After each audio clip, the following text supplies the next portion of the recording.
Welcome to Glue Factory. Hello, Rosco McLelland is here. Hey, thanks for having me. It's our pleasure to have you here. Would you like to plug anything? Well, I guess, yeah, I've got some stuff coming up. I mean, depending when it goes out, I'll be in Sydney, New Zealand, back for a little bit. I've got Soho Theatre coming up in June. Yeah. Hell yeah. Kilkenny and the Edinburgh Fringe. That's pretty much it. Fuck yeah. You should go and see Rosco. He's really funny. I'm also going to Boston for the World Cup for 3 days, but I'm just going to get fucked Yeah, up. you are. Big time. Great, fantastic. I'm assuming, are you seeing the Scotland matches? Well, we don't have tickets for the game, but Okay. we are just, me and my friend are going just to be there and get fucked up. And Fuck yeah. As you should. Yeah. You know who can drink? People in Boston. yeah, it's going to be. Boston meets Scotland is going to be huge. It's going to be fucking great. I'm really looking forward to it. Yeah. So yeah, I'm plugging Scotland being at the World Cup. Really, that's why. That's going to be phenomenal. It's been a while, so might as well get the word out there. Why not? Oh my God, I can't Yeah. believe I'm marrying a Scotsman when Scotland is in the World Cup same summer. I think that's a beautiful thing. That is beautiful. It's going to be a beautiful. Are Yeah. you coming to my wedding? When is your wedding? July 25th, are you coming? Wait, July 25th is It's the week before Edinburgh. the week before Edinburgh. Yeah. Why would you do that? Why not? People need a night off. Oh no, you're right before the Fringe. Yeah. Yeah, well, where is it? Where are you having it? London. London. No. Okay, Roscoe's not coming to my wedding. Goodbye, everyone. London. Jeez, Louise. Sorry. Yeah. I thought I was like Scottish person. It's before the French. This is all adding up to, yeah, I can do this. And then when you put London in there, I thought, I'm out.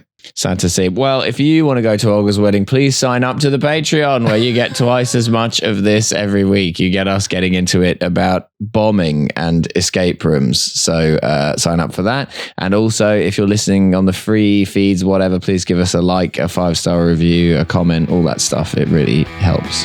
Enjoy the app. Welcome to Glue Factory, where Rosco McLelland is about to show, for the first time in his life, to Milo Edwards.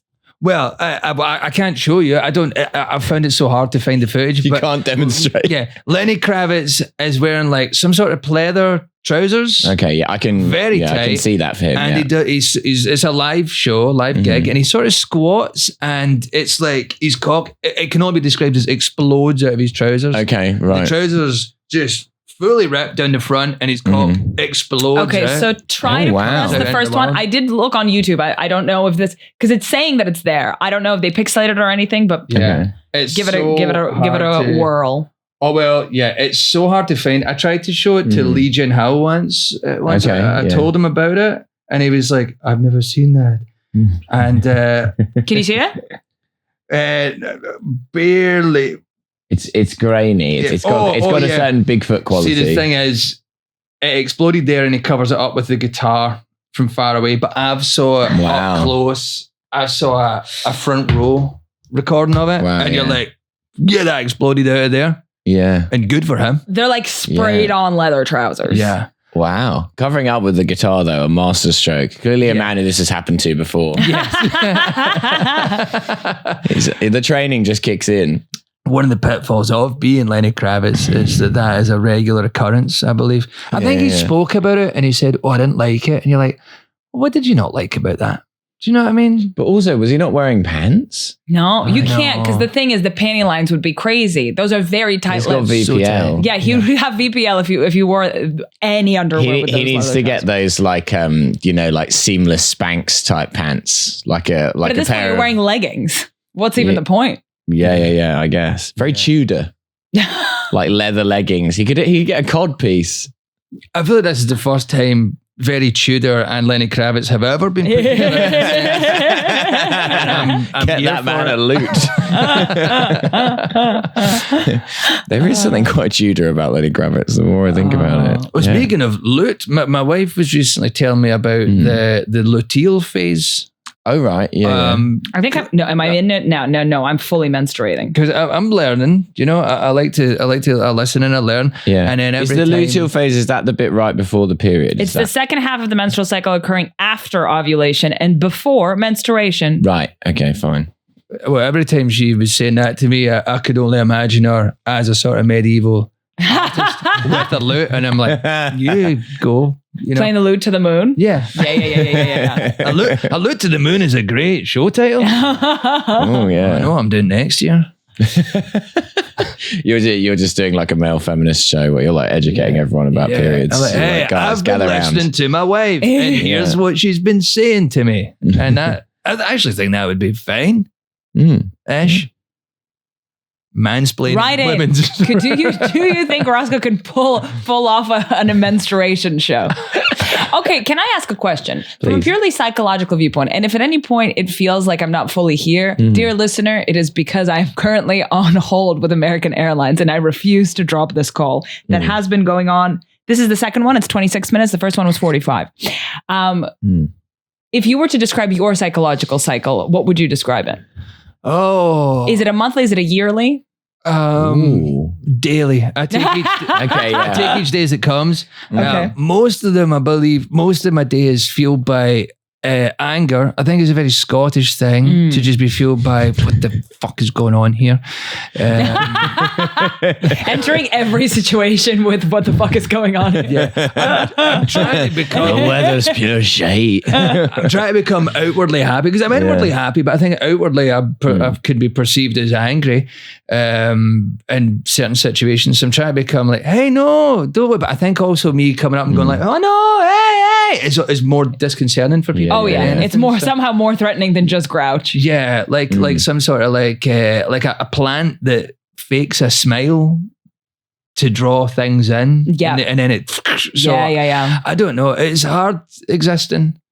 Oh. Yeah. No, I agree with that. Sometimes it's just hard to be. It's not always good to exist. You were saying to me the other day that you think I go in like year-long periods of like a certain vibe. Like I have like I'm bipolar, but like across 2 years.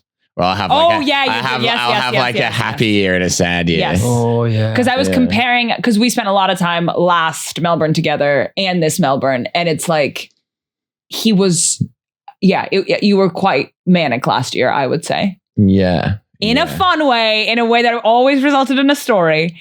And then this year, I'd feel like you're quite low energy. So I feel like you're on a sort of, I guess, is it biannual cycle? Yeah. Well, I recently found out that the whole is biannual every 2 years. I am also annually bi. Come on. Hello. Yeah. Let's go. Yeah. The dab was very nice. That's a dab that I learned in Australia. That's really good. Really? So you do like... And I was it's like high-fiving yourself. If you don't have a pal, but you feel like a high five. Yeah. It's really good. I'm bringing it back. I've been bringing it back for years. It was already gone, and I was like, no, I'm keeping it going. Yeah. The dab was such a great relic of. Yeah. Always, honestly, if a punchline went okay, you didn't fully bomb, but it went okay. Nothing brings it to 100 than going. Yeah. Immediately. I think you might be the inventor of that. I don't know. I love a dab. Yeah. I love it. I've dabbed in 2 of my recorded specials, and I'm fine with it. The first time I saw you do it, I was like, "Fuck, that's good." Yeah, because I was like, it's genius. You can make basically any joke, and if they don't laugh, it's perfect. Because the thing is, it's like, because then immediately it becomes self-referential, ironic. I actually bombed on purpose. Do you know what I mean? That's what it kind of. This is all performance art, ultimately. I feel like I interrupted you vis-a-vis your biannual mania. Oh, yeah. Just because you said does biannual mean every 2 years or because twice a year? I recently learned that actually no one knows. Like that is. Oh, it's both. It's actually both. It is both. Which is crazy. Because people are always like, oh, is that every 2 years or is it twice a year? And then like, no, actually we've come up with this stupid word that actually means both. I didn't even know it was a thing. So I'm learning. Bi means 2. Yes. Right? Yeah. So when you say bi-weekly, it could be either twice a week or every 2 weeks, and both are true. That doesn't... Well, we need to sort that out. We really must. We simply must. Are you familiar with the Great Vowel Shift? Are you into Tell me absolutely everything. Vowel shift, wow. Yeah, from England after the plague, where like loads of people died in London, obviously, and they were like, we need workers, or however they spoke back then. And loads of people came in from like the provincial towns, and they knew what English looked like written down, but they didn't really know how the vowels all actually sounded. And all these people came out of London and they only lived in their little tiny wee areas where people would say boat like bot and things like that. Right, and they all flooded into London and everyone was just going, what? Nobody's saying things the fucking same. And someone had to go, right, no, this is how we're pronouncing these vowels. This is it. We're standardizing it. Everybody shut the fuck up and we're restarting vowels. So that's pretty cool. And when was this? Like after the plague. And did Scotland get the memo? I'm so sorry. No, we really, really not kind. Did Newcastle get the memo? Crikey. We did it. We were like, get out. We'll just say it fast. Don't worry. We'll just say it really fast. We'll just go at the end. Hi. So that's me going on the boat. Hi. Yes. Oh, we've gotten through to American Airlines. This is very exciting. I feel like I'm changing my flights as well. Oh, really? Well, no, I just feel like it by proxy. Although I wish I did. So this is for two because flights my I'm just going to go to the other. Yeah. Okay. Sure. This is for two flights being changed. Two flights being changed. For me and for my fiance. A second flight has changed the tower. Yeah. We'll take that. That works. Imagine if trying to change a flight on 9/11. It's like all of you just being like, yeah, no, you're a bit busy. I understand, but like, I do need to change this flight. Now that's a good SNL sketch that they're too scared to do. That's right. I mean, the destination of a couple of flights were changed that day. Yeah. I mean, usually these airports are so far out the city. So to get right into the heart of it, it's a plus point. It's the reverse Ryanair. Yeah. We're going to drop you right off at the World Trade Center. Do you know, I was in a bar in New York watching a Rangers game for my sins. That's my team. Ooh, what an incredible confluence of things. Yeah. And it was the Big Apple Bears, Rangers Supporters Association. And I know a lot of Rangers. Apple Bears? The Big Apple Bears. I see. As in the Big Apple and then the Bears because the Bear is symbol of Rangers. Yeah. So it was like the Big Apple Bears. And I was like, what is this sort of interesting gay club that you found yourself at? Yeah. Well, you mean you could, some of them, years later, I see what the undertones are here, but you're just not willing to exist as a human that you want to be. What if Rangers fans and Celtic fans kissed just once? What would happen? There was like a thing like that, and I think everybody was just like, we can't have that. We can't have the truth. But I heard a Scottish man, and they were speaking to another Scottish man about New York tourism, and he said, you need to get the pass. You need to get this tourist pass. It gets you into Rockefeller and 9/11 and all that. And I was like, you can't just call it 9/11, man. Like, it's not.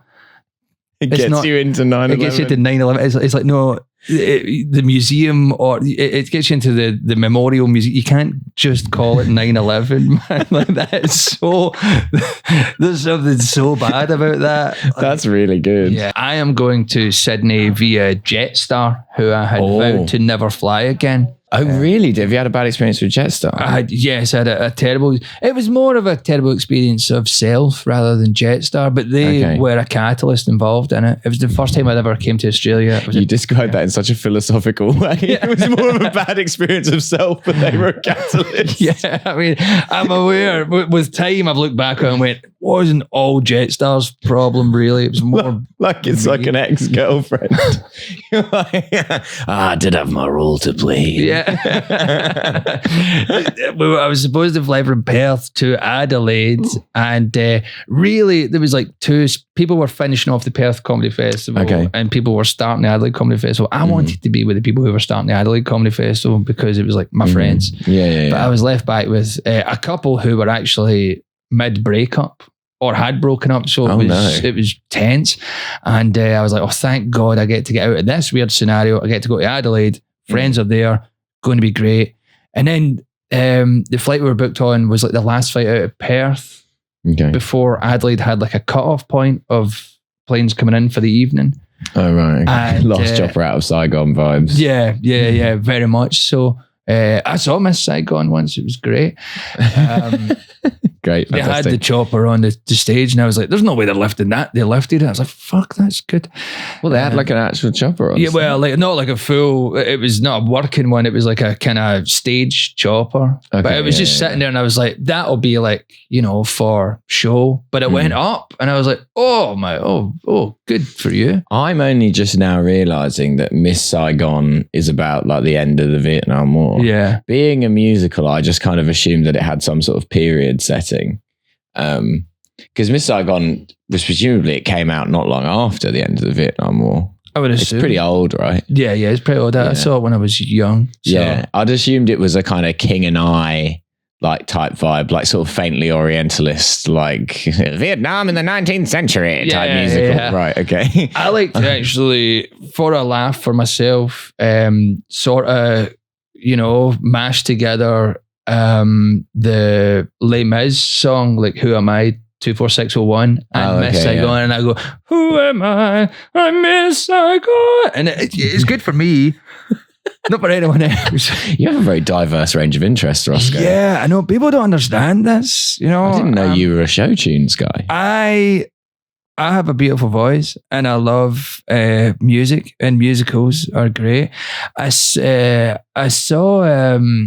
I actually saw the Book of Mormon for the first time in New York, and I thought it was going to be like, I understand what this is going to be, but it's actually a very well put together piece. They have some beautiful stuff in there musically. I know the South Park guys weren't all the music, but they know how to put music together, like in a really kind of beautiful way. Well, and also I feel like I want to write a funny musical, but I'm just gonna hire people who are good at music to do the music. I feel like that's legit. You can do that.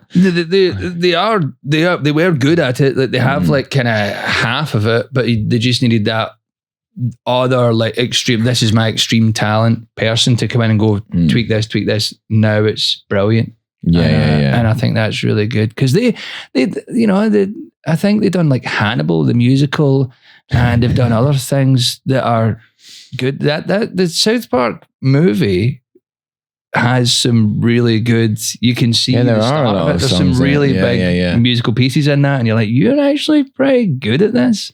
Yeah, and it has that whole plot line about the devil being bummed by Saddam. Yeah, I know. It's got something for everyone, really. Yeah, really. You're covering all the bases. It had something for every facet of my personality. I'm like, this is all what I want. Yeah. Saddam Hussein in a tiny hole underground. Who'd have thought it? Yeah. Who would have thought it? And then beautiful music. And I'm just like, this is my personality. This is who I'll be going through life. I actually would like to, I'm not a big musicals fan, but I would quite like to write a musical as like a pastiche of musicals. But I don't really think I have the musical ability to fully like realize the music side of it. But I always wanted to, what was it like? I wanted to write a musical about, 9/11, actually, cycling back to the, I think it would be so funny because they had that Canadian 9/11 musical. Do you know about this? No. It's called Come From Away.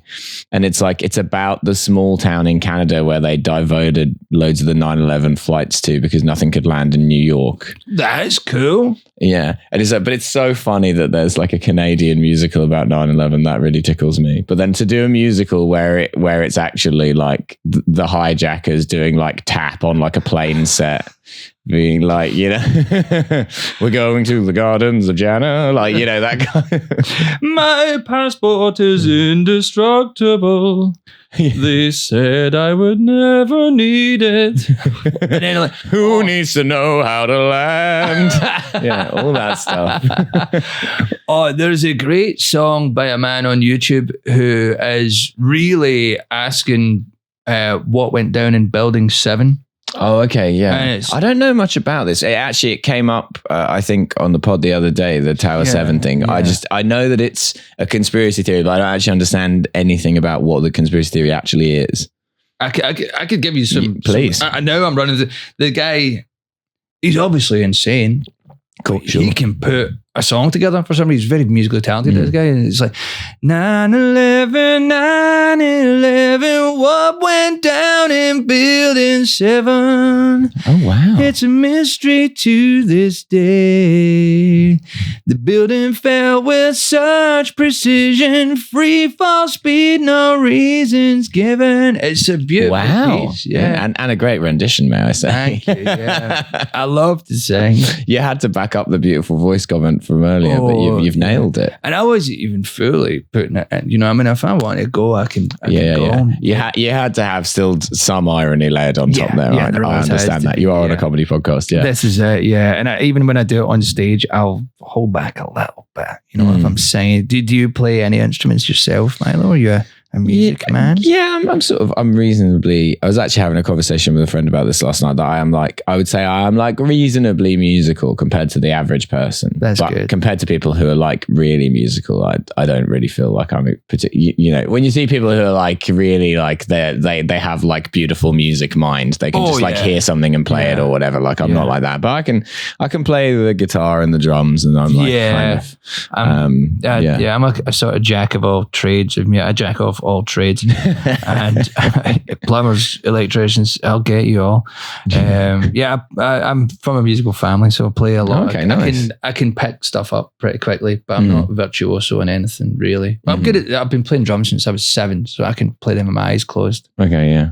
But as you should when you're getting really into it, you know. Yeah. That was literally how I learned to, like, you know, just know where I just thought I'll play that. I'll literally play with my eyes closed. So once I've got it, I'm like, I know what this is without even thinking about it. I love this sort of like Karate Kid origin story. You're like there, like blindfolded playing the drums. This is how you've got to learn how to do things. You've got to learn.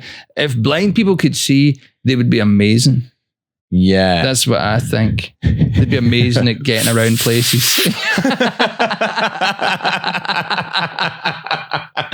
If blind people could see, they'd be amazing.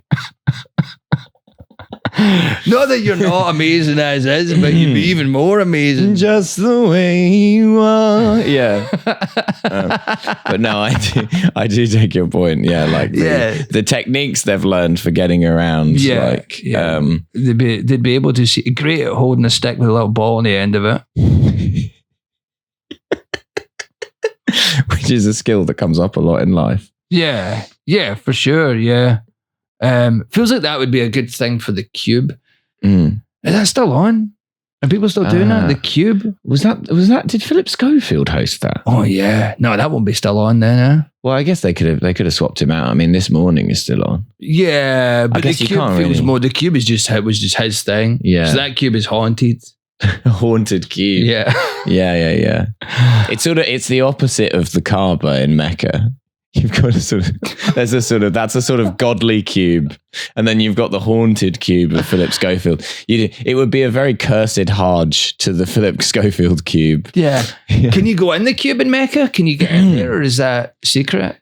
I don't know. I feel like I'm almost certain you wouldn't be allowed in there. Yeah. But I don't know. I don't know whether it's even hollow, actually.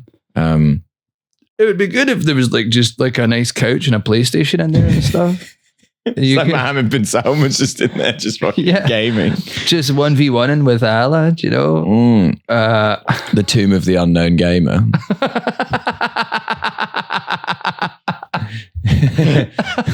This guy got no-scoped and then 360 no-scoped and no dog tags to be found. Yeah, well, this is the whole thing, you know, because Shia Muslims, they believe in the unknown gamer, but the Sunni Muslims don't, and that's the sort of doctrinal...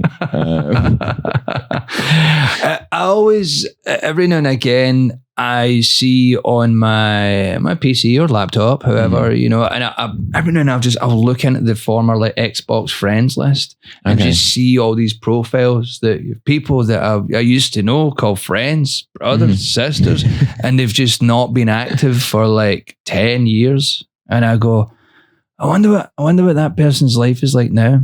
I only knew by voice. Yeah. Interesting. Are they still even gaming? Are they still even gaming? I used to spend so long rubbing cocaine at my gums and playing Gears of War 2 with you.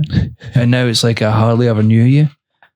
The combination of cocaine and Gears of War 2 is fascinating. Oh yeah, it was some of the best times of my life. Wow, 'cause I feel like my gaming era and my cocaine era they were different eras. Oh, you need to. Well, my problem was I went in cocaine first. Right. I went the wrong way round. Okay. It was really ecstasy, cocaine, and then weed. Mm-hmm. I went the wrong way round. Okay, yeah. I used, because weed's supposed to be like a gateway drug to other ones. I went pretty, and then I went, actually, I'm done. For you, it was more the tapering off drug. Yeah, very much like a sort of Val d'Isère ski slope of drugs. I started high and just petered out at the end.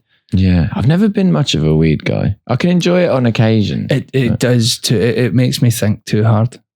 I don't want to be in here that long or that deep. You know, you're thinking about Tower 7. Yeah, I'm happy just screensavering most of my life and just, wandering. I know I've got to get from point A to point B. I'll think when I get there. Yeah. But I don't want to be in there all the time. Yeah, well, someone I know once described like when you get too high on weed as brain prison. Yeah. And I thought that was very opposite, like where you have a hit of weed and then you're just like, oh no. Oh, I'm in here now. Yeah, oh fuck. I got too high in Las Vegas. What a great place for it. Yeah, it was truly true. I didn't speak for like 6 hours and we were there was like 12 of us and I had things to say, but it just became very abundant that I was thinking slower than the conversation was going. And I was like, the moment's passed. And if you say that now, people will go, what?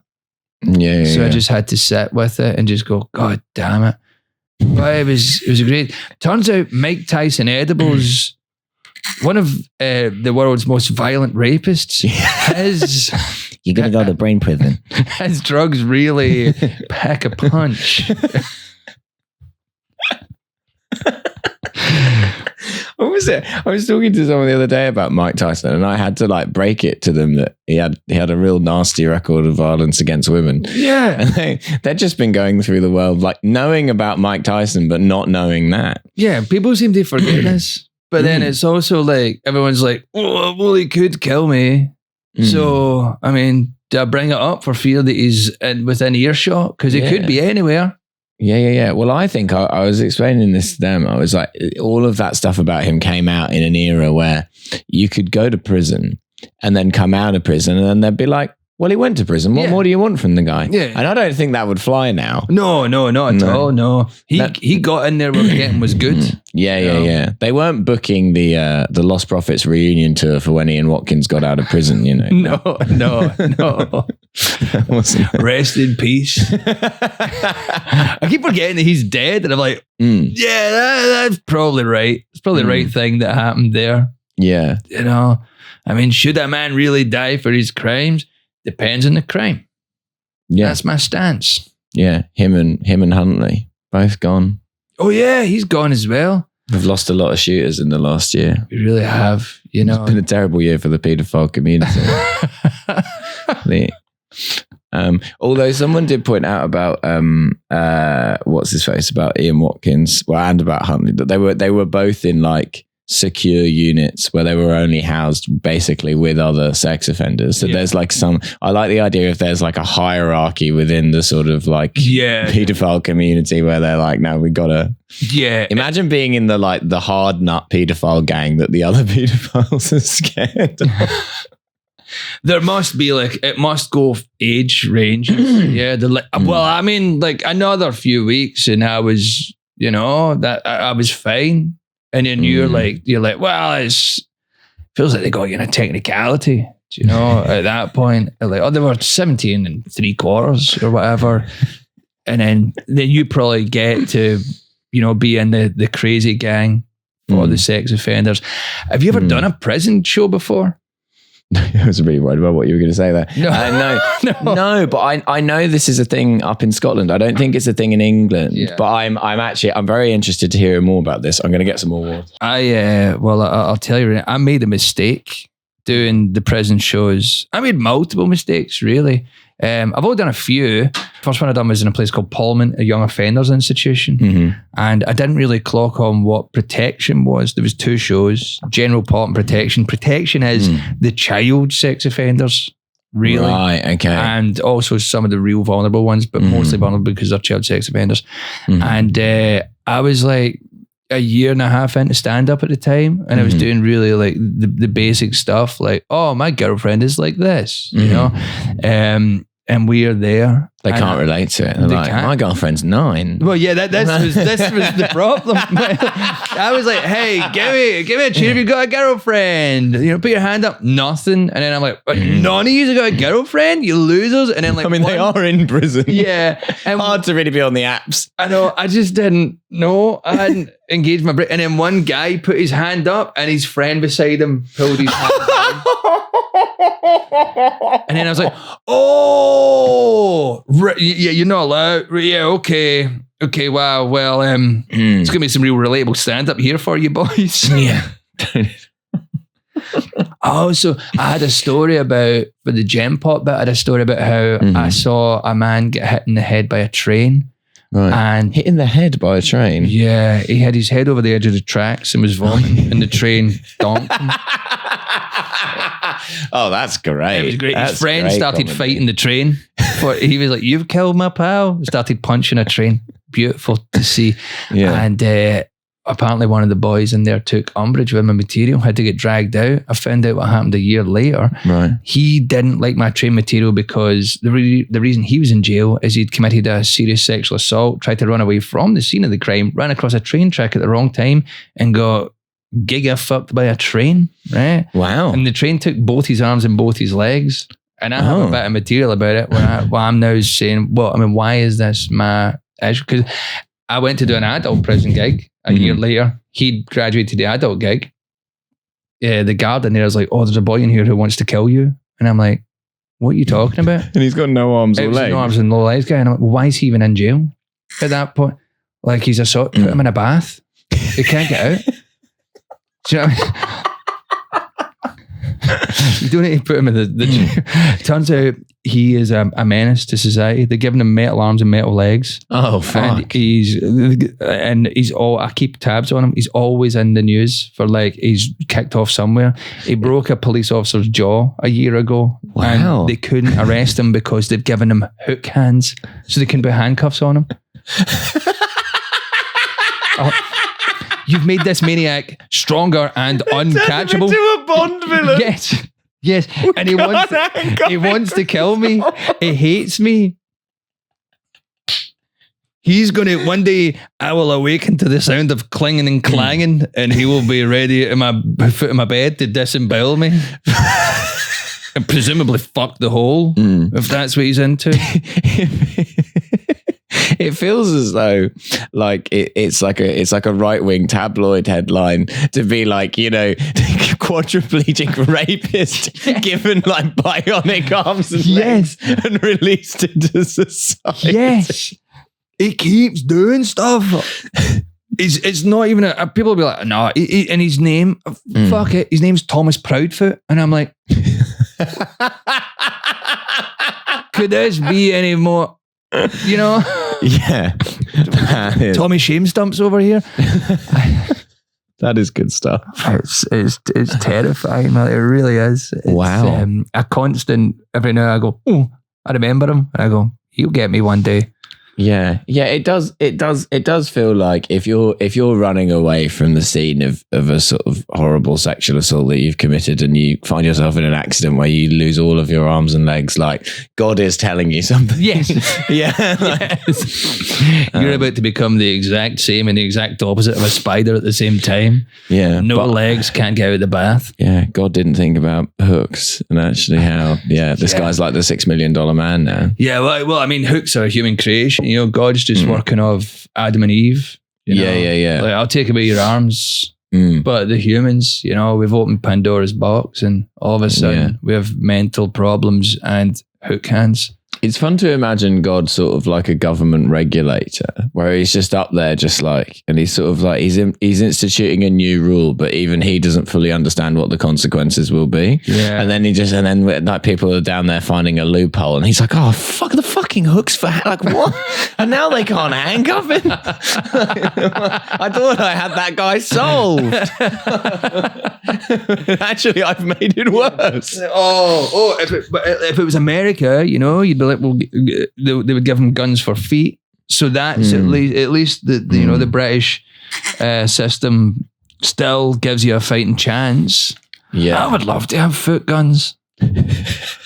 Imagine kind of drop kick shooting someone with your feet guns. That'd be pretty good. That's a dream. Yeah. I don't have dreams. What sort of, you don't dream? I don't dream. You don't dream? No, it's terrifying.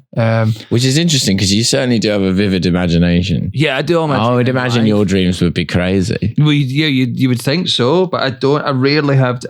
Occasionally I'll have one and I'll go, oh, how interesting.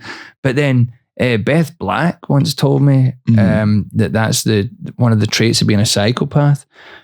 But not dreaming. Yeah, but I have empathy. So I'm not. I just think something's went wrong at some point, but it's not a big deal. Do you know what I mean? Yeah. Yes, I close my eyes and I wake up and I go, fuck, I'm back. And I don't have any respite. I don't get to fly or anything like that. Oh, okay. But you know. Although I think it's the sleep when you're not dreaming is like the good sleep. Like dreaming is like it's like when you're in like shallow sleep. Like you usually dream like when you're like falling asleep and when you're like waking up. Oh, the Bradley Cooper of sleep, eh? Okay.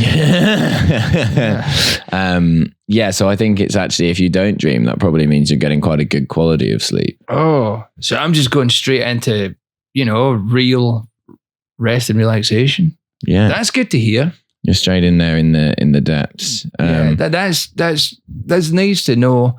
I did have a nightmare. It wasn't really a nightmare. I wasn't worried, but there was a very fast old man. A very fast old man. Scuttering around. Yeah, he's got bionic legs. I was like, I was like, oh, he's meant to be coming after me. It was like I was in a sort of Resident Evil map where I had to solve puzzles to get to the next level. And I remember hearing a door click and I looked down and there was an old man on the ground floor and he scuttered away into the door and I was like, he's going to be on the next level for me. You know, I love that your dream is like you're doing a series of escape rooms pursued by a sort of arachnid old man. Do you know, I ended up doing, when I was here in Australia last year, for some reason, despite not knowing him previously, I found myself doing 6 or 7 escape rooms with Ross Noble. Such a strange month.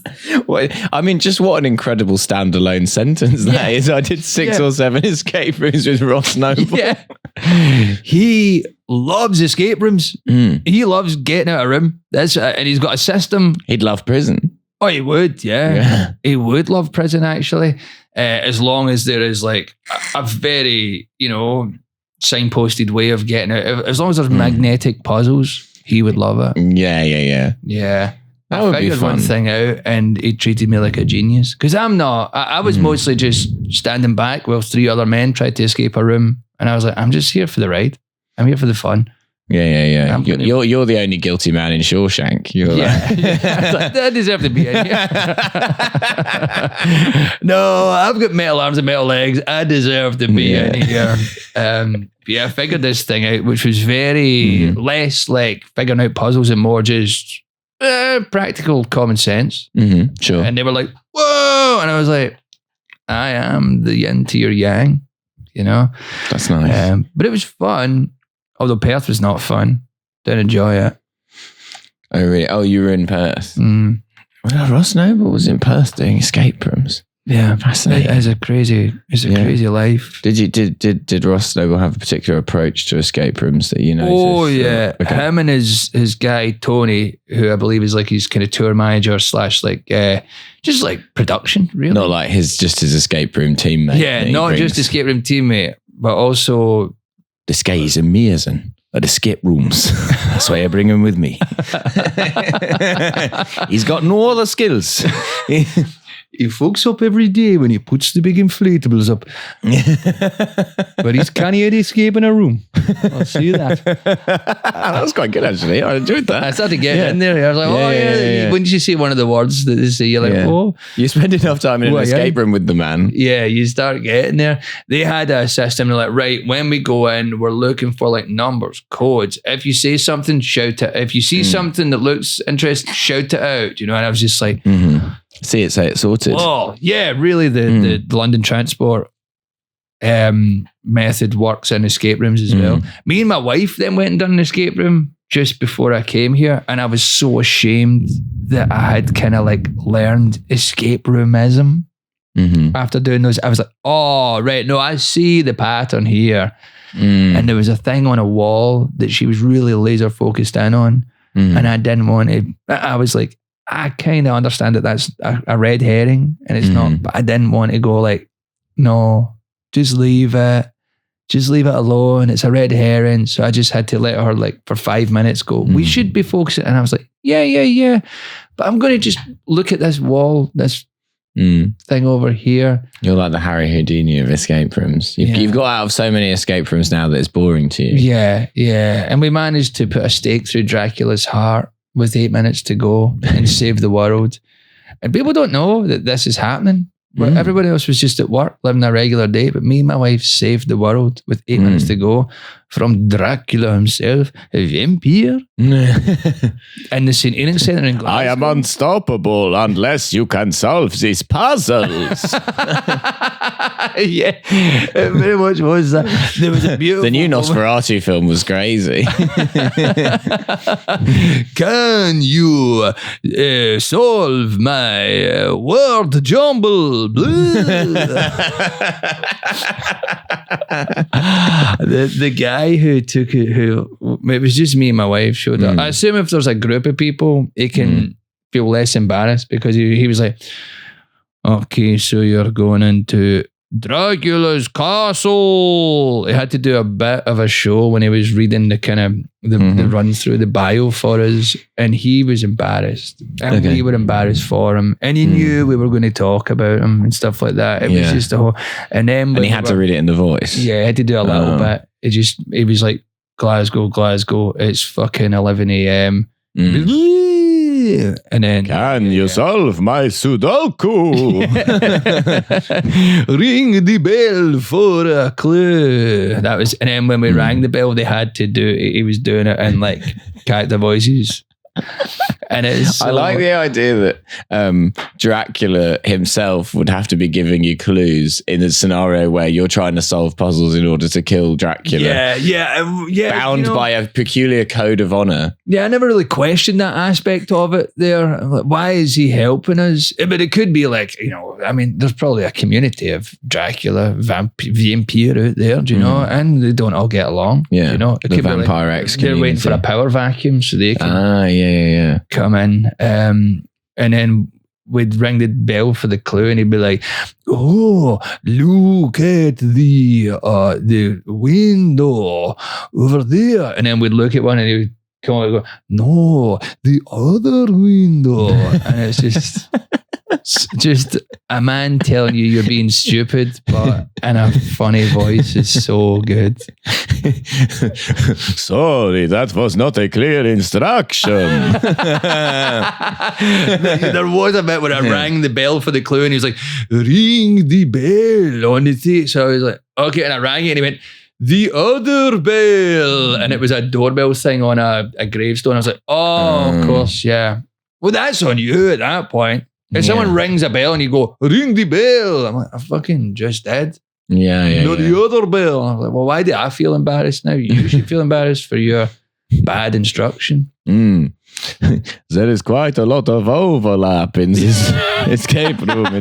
Sometimes it can be hard to give clear instructions. I work here, but I'm paid minimum wage. I did not invent this escape room. These shouldn't even be in here, really. The fact that most of these giant shopping centers taken up by escape rooms is a sign of the death of the high street. The undead bed, High Street. It sleeps all day, but by night it is an escape room.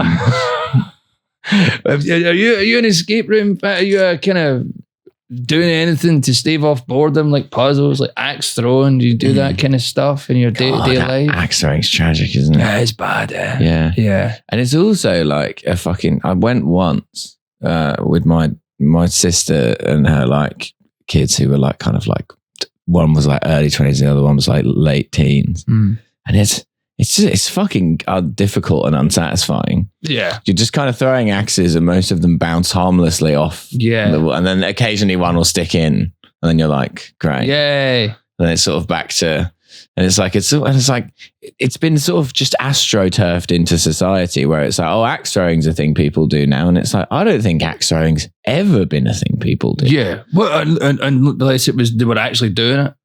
Yeah. They were like Viking style. I also don't think the Vikings were throwing, because I feel like what is the practical purpose of axe? Because it's not, surely, given how difficult we've discovered it to be, it can't be a practical weapon of war. Yeah. Like throwing an axe. Yeah. You want to keep it. Yeah, for sure. There's a great story about Robert the Bruce. Before the Battle of Bannockburn, absolutely like axe mogging a French knight, a young upstart. McMog, why are you so well dressed today? You're putting us all to shame. It's genuinely, it's so cool. If this is true, he's on like, not his war horse, he's on like his kind of, we're just hanging around pony. He's on like a small horse, and he's not wearing his armor, he's in leathers and stuff, so he's just like being cool at this point. And the battle's not really started yet, and this French, I think it's a French young upstart knight, kind of breaks with protocol and is like, hey Bruce, I'm gonna fuck you up, Le Bad style. And that was like not the dumb thing. You're about to get your Le Merde handed to you, brother. And, were the French not on? Were they not allied to Robert the Bruce? Well, I believe so, with the Entente Cordiale. But I think this was like, just like knights would go, oh fuck it, like almost like they were meant to be like the stars of the day, weren't they? So they'd get traded around a fair bit. It's sort of like Wayne Bridge and John Terry sort of having a fight in the tunnel. Yeah. They're technically on the same team, but yeah. I believe this knight was French. I'm not 100% sure. I think he was. And he was like an up and coming star of the day. He was very much the what's the Barcelona player called who's got all the pube problems?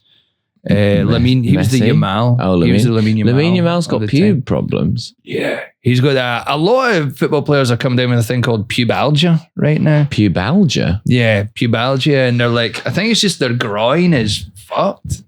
Oh. But I don't know what this issue is. A lot of people surmise we're talking about footballers who have pube problems. Yeah. And we've been through doing escape rooms with Ross Noble. And you did an escape room with Russ? I've done like 6 or 7 last year. We done too many escape rooms together. Have you done any here? I have some recommendations. No, I haven't. I have some recommendations from Harry Joan, who is an aficionado. But I did maybe 5 this month here. So if you have an inkling, I can let you know. Well, do you want to do one with me? Yeah, I wasn't really an escape room person until that's not a yes. Here's the thing, Olga. Group escape room trip. It's not mad. Me and my wife done one before I came out, and I was like, it's kind of embarrassing that I know how to do these now. Do you know? And then I was like, now you know how to do it. All the kind of fun was taken out of it. Okay, so it's a no. Oh, yeah. I mean, when do you leave? No, it's okay. No, when do you leave? Do you know what? We're going to do an escape room together. Right? If you insist. I'm going to do. What is this if not an escape room? That you need to talk your way out. You got to riff hard enough. Oh, is this magnetic? Oh, it's a hole. No. It's a hole. Right. But then you probably put your fingers through there, and there'll be like something like you grab it, and then something would click in the corner on one of them. You could swing it home. Oh yeah. Ring the bell if you need to be set up for a punchline. Is that the escape room that Roscoe did in Glasgow? There was like a Dracula thing. Oh, Transylvania. Okay. I was what accent is that? All right. The guy was just having to do the clues for me and my wife in accent, and he really wasn't fully committing to it. But it was so just like. But you deserve to get your money's worth. Yeah. But he was aware that it was the two of us, and when he did it at the start, he knew that we were going to talk about him. You know, we were going to be like. But equally, if he stopped, you'd be like, whoa, it would be weird to stop. But also, if he stopped, you wouldn't be getting your money's worth. You paid for an hour of the accent. Well, I didn't really. Okay, but if he just started speaking normally halfway through, you wouldn't address it. You wouldn't be like, whoa. No, I think me and my wife, we would have been fine with it. Okay. You know, we'd have been like, okay. No, we understand that this is a Tuesday, and it's 11 a.m. Yeah. And fair. We're all here just trying to exist as humans, you know, gracefully. And we've paid money and now you have to fucking act like an idiot. We're okay with you just being normal. Yeah. It is. It does feel like a humiliating gig. Yeah. But it's one of those things where, I mean, I understand. I completely understand that. I just think that I think there's more indignity, and this says more about me as a person in stopping. So if you started by not doing the accent, fine. If you start doing the accent, you do have to commit for the hour, because I feel like it's even more. What's more embarrassing than doing the accent for the hour is doing it for half of it and then just going, you know what, fuck it. Yeah, caving. Well, and I've committed to this accent, and I'm not giving up. I had one of the most embarrassing moments in my life. Please, really? Recently. Okay. I got into the lift at my apartment complex here, and thing on the little key card, pressed the button, doors are closing. I was listening to some music. I was feeling it. I began to dance. I done a sort of kind of hardcore, like 2-step shuffle, hands up sort of thing. Yeah. Turned round again, and the doors were open, and a man had caught the lift and had walked in and saw me dancing. To you going? To me, like. And I was like, you're doing full on like Thriller as well. I was like, oh, fuck. And we locked eyes, and then he turned around and faced the door. And I was like, well, either I stop and I just take the embarrassment of being caught dancing, or I become a new character for this moment of man who dances in lift. Did you keep dancing? He kept dancing! I kept dancing. I kept dancing. Does it get worse? Yes, it does.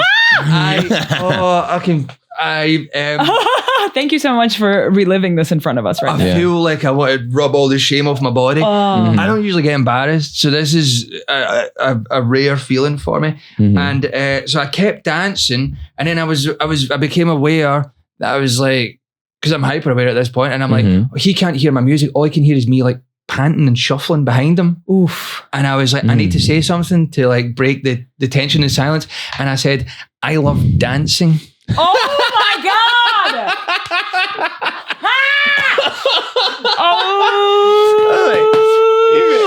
Dancing to a man holding a Guzman E. Gomez bag, and I got off before him. So Rosco, what the fuck? I had to dance round him and dance out the elevator. Rosco! I love dancing. I know. I do, but not like that. You've taken it. Did he say anything back? No. Did he acknowledge it? No. Oh, Angel. He no-sold it. He just stared straight ahead while I was. Because at the point where the guy says, I love dancing, you're like, oh, this man is unwell. Yeah. But what else could I had no option. There's something good to say there, really. I mean, I've thought about it a few times. You having a good night? Yeah, that's bad. Anything is bad. Do you know what I mean? Yeah. There's no sentence that gets me out of there in a better social. I love dancing. I love dancing as well. I went with. If there's any part of me that was ever intimidated by any part of you, that is no. Hey, I love dancing. I love dancing. Factory!